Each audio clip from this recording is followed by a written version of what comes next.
Hello everyone. आज की class में अपन पढ़ने वाले हैं फैराडे सेकंड लॉ।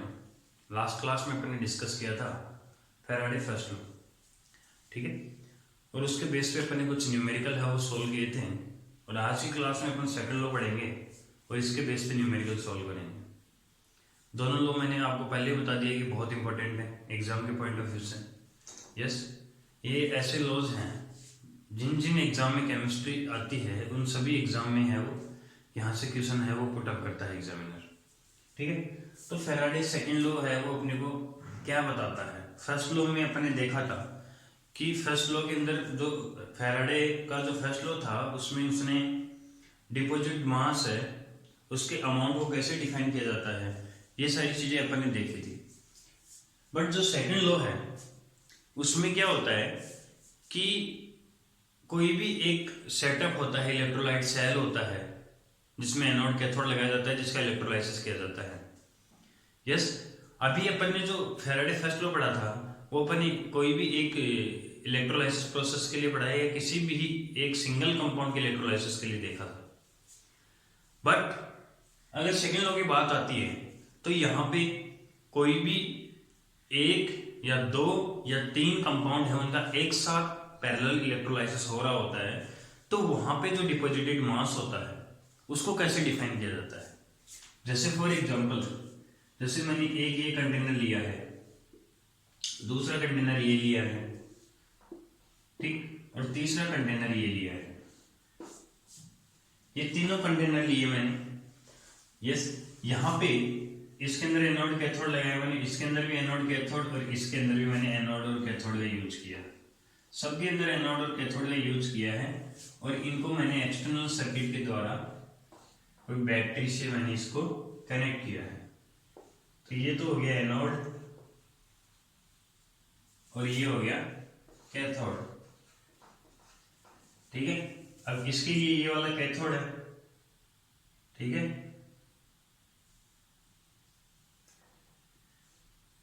एक तरीके से आप देखते हो, फिर यहाँ पे ये इससे कनेक्ट हो जाता है, तो ये एनोड वाला प्लस का होता है, फिर ये माइनस का होता है, फिर ये प्लस का होता है, फिर ये माइनस का होता है। इन दोनों कनेक्ट करोगे ये प्लस का होता है और ये माइनस का होता है। जैसे सपोज दैट यहाँ पे आप इलेक्ट्रोलाइसिस कर रहे हो, एस्टोसोफोर ले लिया आपने, यहाँ पे आपने ले लिया कोई भी NaCl ले लिया, यस, यहाँ पे आपने ले लिया सिल्वर नाइट्रेट ले लिया। मतलब जो सेकंड लॉ है उसके अंदर कितने भी सेल हैं, कितने भी इलेक्ट्रोलाइटिक प्रोसेस हैं जिनका आप इलेक्ट्रोलाइसिस करवा रहे हो कंपाउंड का, यस, ये पैरेलल है वो कनेक्ट होंगे एक दूसरे से, ठीक है। इसके बाद में इनका जो डिपॉजिटेड मास होता है वो कैसे डिफाइन किया जाता है।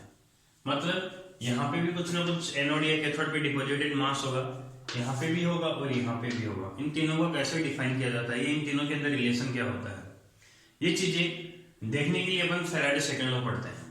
मतलब सीधा सा मतलब ये है कि यहाँ पे इन तीनों कंटेनर के अंदर आप देख रहे हो तो जो चार्ज है या जो बैटरी है वो सेम ही है सबके पास में।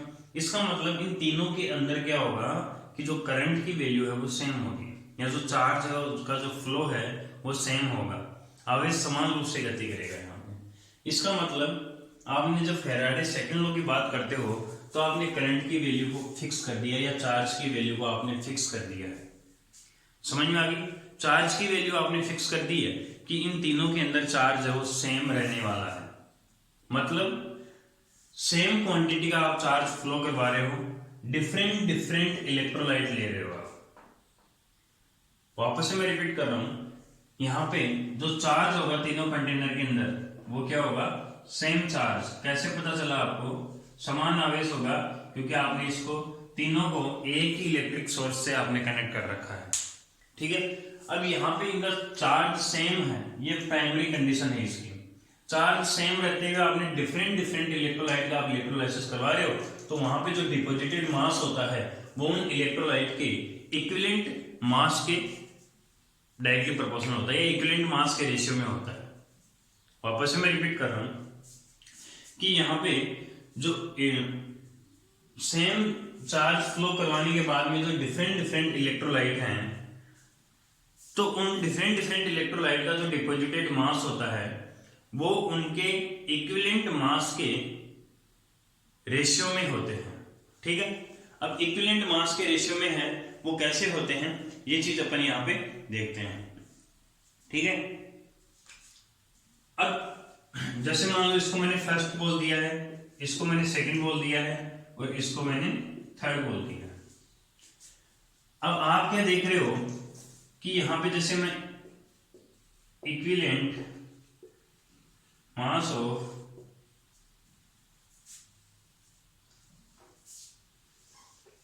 इन दोनों के लिए देख लो आप,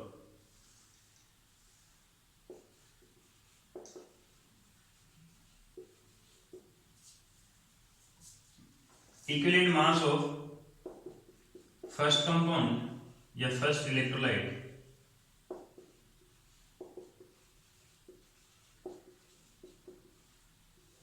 upon equivalent mass of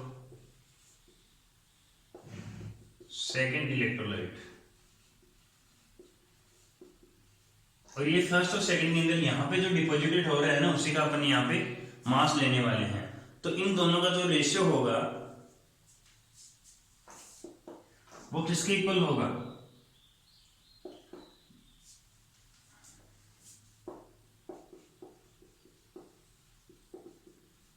deposited mass of first compound upon deposited mass of second compound. Yes, पहले कंपाउंड का जमा हुआ द्रव्यमान अपॉन या लेपित द्रव्यमान, सेकेंड कंपाउंड का डिपॉजिटेड मास। ऐसे equivalent mass of first electron, मतलब इनका इक्विवेलेंट मास या इक्विवेलेंट वेट अपन डिफाइन कर सकते हैं, वहां से अपन इसका डिपॉजिटेड मास को डिफाइन कर सकते हैं। मतलब क्या हुआ कि ये जो सेकंड लॉ है ये अपने को इनके डिपॉजिटेड मास के अंदर रिलेशन को रिप्रेजेंट करवाता है। और वो रिलेशन को कैसे रिप्रेजेंट करता है, अगर आप सेम डिफरेंट डिफरेंट इलेक्ट्रोलाइट के अंदर आप सेम चार्ज फ्लो करवाते हो तो वहां पे उनका जो डिपॉजिटेड मास होगा, ये जो डिपॉजिटेड मास है इनका, वो इनके इलेक्ट्रोलाइट के रेशियो के इक्वल होता है, यह उनके इलेक्ट्रोलाइट के रेशियो में होता है, इलेक्ट्रोलाइट के इक्विवेलेंट मास के रेशियो में होता है, तुल्यांक की भार के अनुपात में होगा वहां पे। ये चीज समझ में आती है। तो यहाँ पे आपको ये वाली चीज ध्यान, अब ये इक्विवेलेंट मास क्या होता है, E1 upon E2। Last class में अपन ने देखा था इक्विवेलेंट मास कैसे निकालते हैं अपन, molar mass upon N factor, ये वैलेंस फैक्टर, अणुभार अपॉन उसका संयोजकता गुणांक। तो इस वजह से इसकी इस तरीके से अपन E1 अपॉन E2 है वो डिफाइन करते हैं और ये इनके डिपॉजिटेड मास के इक्वल होगा रेशियो में। समझ में आती है बात, ठीक है। तो आपको इतना ही ध्यान रखना है कि यहाँ पे ये जो सेकंड लॉ है ये किस चीज को रिप्रेजेंट करेगा, ठीक है। एक तरीके से आप यहाँ पे एक रिलेशन और देख सकते हो, जैसे यहाँ पे जो आप एक रिलेशन और देख सकते हो, क्या है, फर्स्ट लॉ का यूज करके अपन एक रिलेशन बना सकते हैं यहाँ पे।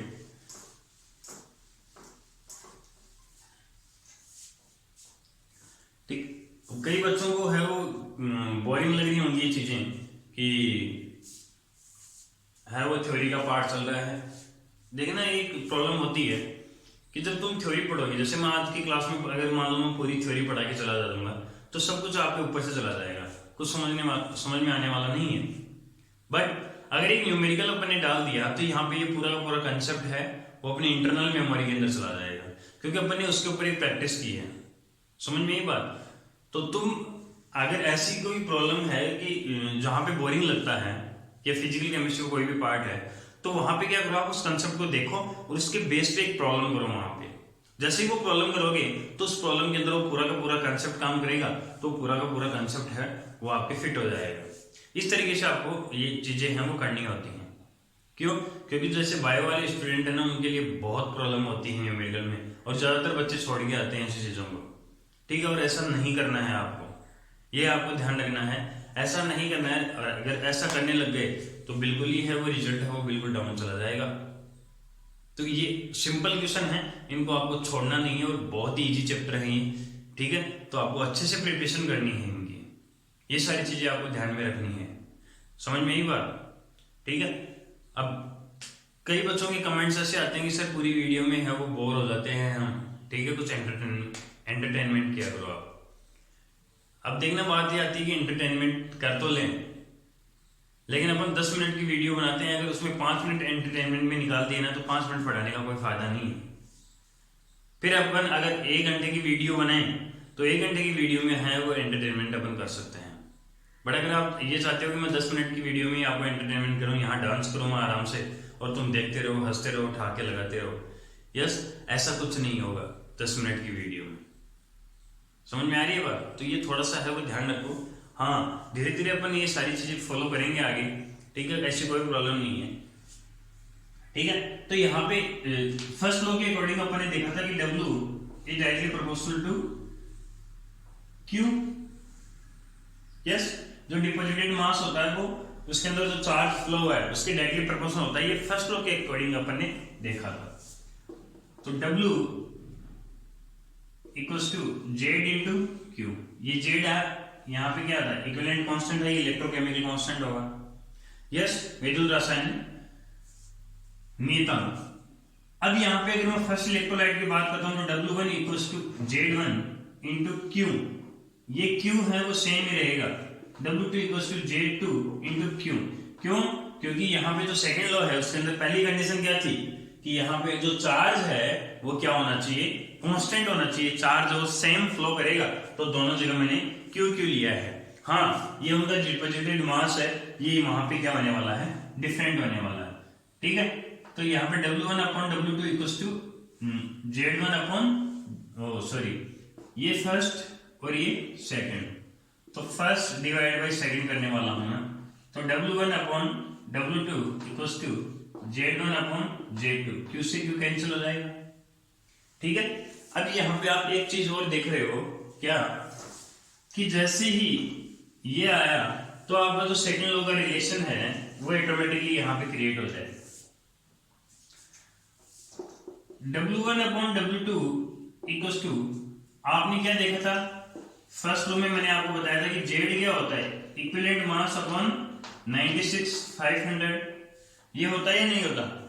तो यहाँ पे आप वैल्यू पुट करोगे Z की जगह, तो E1 अपॉन 96,500 अपॉन Z2 की जगह क्या पुट करोगे, E2 अपॉन 96,500, क्लियर है।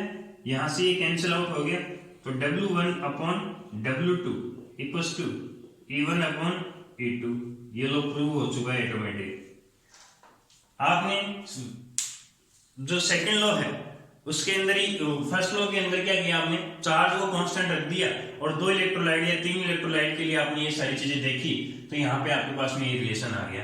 इसका मतलब यहाँ पे जो डिपॉजिटेड मास है ये फर्स्ट इलेक्ट्रोलाइट कंपाउंड है, विद्युत अपघट्य है, ये सेकंड का है, तो दोनों का जो डिपॉजिटेड मास का जो रेशियो है वो उनके इक्विवेलेंट मास के रेशियो के इक्वल हो रहा है। ये चीज आपको ध्यान रखनी है। अब ये 4 में से आपको कोई भी 3 पूछ सकता है, क्लियर है, ठीक है। ये सारी चीजें हैं वो यहाँ पे हो गई, और यही है वो सेकंड लॉ था, क्लियर है। तो ये बहुत ही सिंपल है, आपको इसको अच्छे से है वो कंसेप्ट को ध्यान में रखना है, और एक ही चीज ध्यान रखनी है कि यहाँ पे इसके अंदर जो चार्ज होता है वो कांस्टेंट होता है, चार्ज की वैल्यू को आपको फिक्स करना है, उसके बाद में डिफरेंट डिफरेंट इलेक्ट्रोलाइट के अंदर आपको डिपॉजिटेड मास है उसका रेशियो आपको मिल जाएगा, ठीक है। अभी अपन है वो एक न्यूमेरिकल प्रॉब्लम करेंगे, ठीक है, यस। ये प्रॉब्लम देखना, 0.4 Faraday electric charge is passed through 3 electrolytic cells in series.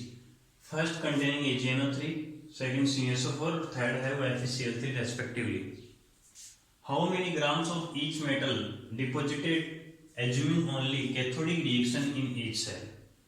देखना यहाँ पे ये है क्या, ये मैं आपको बता देता हूँ। बहुत ही सिंपल क्वेश्चन है कि कोई भी 3 इलेक्ट्रोलाइटिक सेल हैं, यस, जिनको एक सीरीज में रखा गया है, एक ऑर्डर में रखा गया है। फर्स्ट के अंदर जो इलेक्ट्रोलाइट है जो विद्युत अपघट्य है वो कौन है, AgNO3। फर्स्ट वाले के अंदर AgNO3 भरा हुआ है, सेकंड वाले के अंदर CuSO4 भरा हुआ है, और थर्ड वाले के अंदर FeCl3 भरा हुआ है।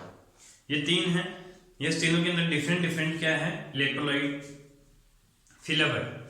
सेम चार्ज फ्लो करवा रहे हैं 0.4 फैराडे, इतना चार्ज है वो फ्लो हो रहा है उनके अंदर।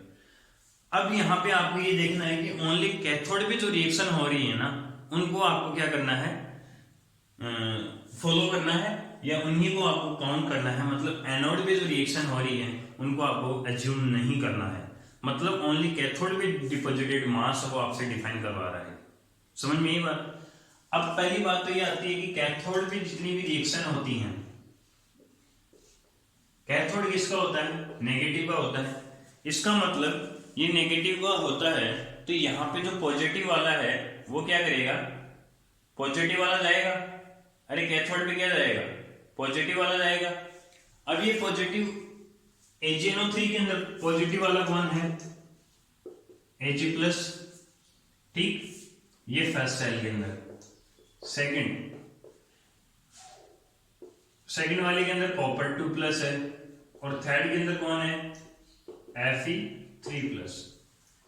ये है, ये आपको ध्यान रखना है। फर्स्ट वाले के अंदर पॉजिटिव वाला कौन आया, Ag+। ये क्यों लिया, क्योंकि कैथोड पे रिएक्शन देखनी है और कैथोड नेगेटिव का होता है, तो इस पे पॉजिटिव वाला आएगा, तो Ag+। सेकंड वाले से आया कॉपर 2+, और थर्ड वाले से आया Fe3+। अब आपको मैंने बताया था लास्ट क्लास में कि AO से आपको ध्यान रखना है, एनोड पे क्या होता है, ऑक्सीडेशन होता है, तो कैथोड पे क्या होगा, रिडक्शन होगा, कैथोड पर अपचयन होगा। अब अपचयन होगा तो यहाँ पे क्या करेगा कि ये अपनी ऑक्सीडेशन स्टेट को कैसे चेंज करेंगे, ये प्लस में है तो यहाँ पे अपनी ऑक्सीडेशन स्टेट को कम करेंगे।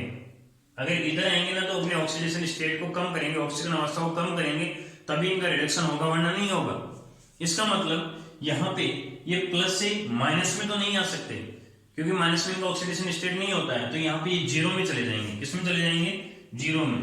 तो ये Ag में कन्वर्ट हो जाएगा, ये Cu में, और ये Fe में। यस, कोई भी एटम अगर सिंगल होता है, मतलब अकेला है, तो वहां पे उसका ऑक्सीडेशन स्टेट जीरो होता है। ये अकेले हैं सब यहाँ पे, तो इनका ऑक्सीडेशन स्टेट जीरो है। क्लियर है, ठीक है। अब यहाँ पे क्या है कि ये +1 से जीरो में आ गया, इधर कोई जीरो चार्ज है, मतलब कोई चार्ज नहीं है, इधर 1+ है, तो इधर मैं एक इलेक्ट्रॉन ऐड कर दूंगा ना, +1 -1 जीरो हो गया, इधर भी जीरो। यस, तो ये रिएक्शन का लिखने का तरीका है। इधर प्लस के 2 हैं तो 2 इलेक्ट्रॉन ऐड कर दिए, इधर प्लस के 3 हैं तो 3 इलेक्ट्रॉन ऐड कर दिए। ये मैंने कैथोड पे होने वाली जितनी भी रिएक्शन है वो यहाँ पे लिख दी। इसका मतलब 1 मोल अगर Ag+ है, वो Ag में डिपोजिटेड हो रहा है, ये डिपोजिटेड होगा, मतलब आपको फर्स्ट वाले इलेक्ट्रोलाइट में Ag डिपोजिटेड हुआ मिलेगा, सेकंड में कॉपर और थर्ड में Fe। ठीक है। अब यहाँ पे अगर Ag का 1 मोल डिपोजिटेड हो रहा है तो उसके लिए 1 इलेक्ट्रॉन है वो क्या हो रहा है, काम में आ रहा है। अगर यहाँ पे 1 मोल है इसके लिए 2 मोल इलेक्ट्रॉन काम में आ रहा है, यहाँ पे 1 मोल के लिए 3 मोल इलेक्ट्रॉन काम में आ रहा है। तो आपने देखा होगा कि फर्स्ट लॉ के अकॉर्डिंग क्या होता है, W = E/96500 इंटू Q। यही तो लिखते हो तुम, Q = IT लिख देते हो। अब यहाँ पे क्या होता है, ये जो 96500 है ये 1 फैराडे की वैल्यू होती है, 96500 कूलम। ये अभी बताऊंगा 1 फैराडे = 96500 कैसे आया। ठीक है। तो W = E/96500। तो W = E कितना है, सिल्वर के लिए देखो आप, तो सिल्वर का जो मॉलिक्यूलर वेट होता है वो कितना होता है 108 अपॉन इसका n फैक्टर, एक इलेक्ट्रॉन काम में आ रहा है तो अपॉन 1, नीचे क्या है 96500। 96500 को मैं क्या लिख सकता हूं 1 फैराडे। अरे यस कि नो, 1 फैराडे लिखा मैंने इंटू Q कितना है, कितना चार्ज फ्लो कर रहे हो आप 0.4 फैराडे, तो यहाँ पे 0.4 फैराडे को मैंने लिखा है F। समझ में ये बात। फर्स्ट लॉ के अकॉर्डिंग आपने देखा W = होता है ZIT, तो Z को लिखा मैंने E/96500, IT को मैंने लिखा Q। यस, अब इसका इक्विवेलेंट वेट मैंने लास्ट वीडियो में निकालना सिखाया था कि E है वो कैसे निकालते हैं। तो जिस भी एटम का आपको E निकालना है उसका एटॉमिक मास रख दो, तो सिल्वर का 108 होता है, अपॉन में उसका n फैक्टर उसका कितना है 1, तो अपॉन में 1 अपॉन 96500 को आपने क्या लिखा 1 फैराडे = 0.4 फैराडे यहाँ पे यूज कर रहा है अगला, तो 0.4 आ गया। तो यहाँ पे W इक्वल्स टू कितना आ जाएगा, फैराडे से फैराडे कैंसिल हो जाएगा, तो ये 108 इंटू 0.4, तो ये कितना हो जाएगा 32.4, तो 43.2 ग्राम आ जाएगा, जिसको मैंने W फर्स्ट बोल दिया। मतलब इसमें जो फर्स्ट इलेक्ट्रोलाइट है उसमें जो कैथोड पे 43.2 ग्राम सिल्वर है वो डिपॉजिट होगा। ऐसे ही आप सेकंड वाला W निकालो तो अपन सीधा चलेंगे, इक्विवेलेंट वेट कॉपर है, कॉपर का मास होता है 63.5 अपॉन उसका एन फैक्टर कितना है 2, क्लियर, अपॉन नीचे क्या आ जाएगा 1 फैराडे 96,500, वही सेम करोगे आप, इनटू चार्ज कितना है 0.4 फैराडे, फैराडे से फैराडे कैंसिल हो गया, तो 63.5 अपॉन 2 इंटू 0.4, तो ये कितना आ जाएगा 0.2, यस, तो ये कितना आ जाएगा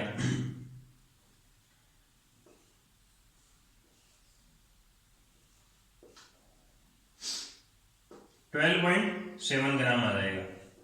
ऐसे ही आप थर्ड में निकालोगे W3 क्या आ जाएगा, Fe का कितना होता है 56, यस, Fe का कितना होता है 56 अपॉन ये कितना है एन फैक्टर इसका 3 अपॉन 1 फैराडे इंटू चार्ज कितना है 0.4 फैराडे, यस, तो ये फैराडे से फैराडे कैंसिल हो गया, 56 अपॉन 3 इंटू 0.4, तो ये कितना आ जाएगा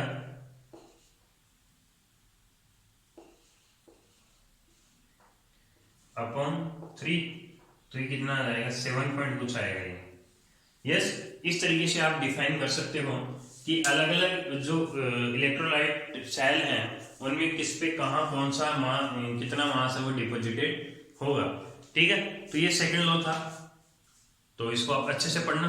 तो आज की क्लास में अपन इतना ही करेंगे और ये न्यूमेरिकल है वो आपको अच्छे से देखना है। अब आपको सारे कंसेप्ट क्लियर हो जाएंगे कि कैसे कैसे इसमें चीजें हैं वो डिफाइन की जाती हैं, ठीक है। तो ये बहुत इंपॉर्टेंट वीडियो है और एक चीज ध्यान रखनी है आपको, अगर ये क्लियर हो रहा है आपके, अगर आपको ये कंटेंट समझ में आ रहा है तो आप इसको अपने फ्रेंड्स के साथ में शेयर करो, यस, सब्सक्राइबर है सब्सक्राइब करो चैनल को, ठीक है। और ऐसे ही अपन नए नए कंसेप्ट के साथ में मैं आपको एक्सप्लेन करूंगा अलग अलग चीजें, ठीक है। तो आज की वीडियो में इतना ही, ओके, थैंक यू।